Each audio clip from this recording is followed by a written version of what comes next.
అమ్మా ఉమ్. ఏమేషంతో ఇయ్యాల ఆనకాయ కూరలా ఏమయ్యా ఏమేసి ఒట్టి చేపల చింతకాయ టమాటా లేకపోతే ఇత్తిగనేనా చారా ఒట్టి చేపలేనా ఎక్కడ ఉన్నాయా కొనుక్కొచ్చినా నేను అంటే ఒట్టి చేపలు చింతకాయ దంచి వేస్తే బాగుంటది. నేను ఇంటికి అయ్యా ఒట్టి చేపలు అయితే ఈ ఆనకాయలా బాగుంటది. వేస్తుంది. ఓకేనా ఫ్రెండ్స్, మీకు ఆనకాయ ఎట్లా వండుకుంటే ఇష్టమో కామెంట్ అయితే చేయండి. నాకైతే చింతకాయ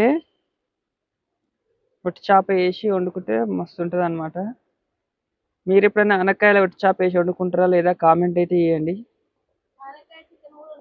ఆనకాయ చికెన్ కూడా వండుకుంటారు అంటే మీరు వండుకుంటారా లేదా మటన్ కూడా వండుకుంటారు, కోడిగుడ్లు కూడా వండుకుంటారు. అన్నీ వేయచ్చు. ఆనకాయల బీరకాయల మీరు ఎట్లా పొట్లకాయలనే కోడిగుడ్లు పోయొద్దు.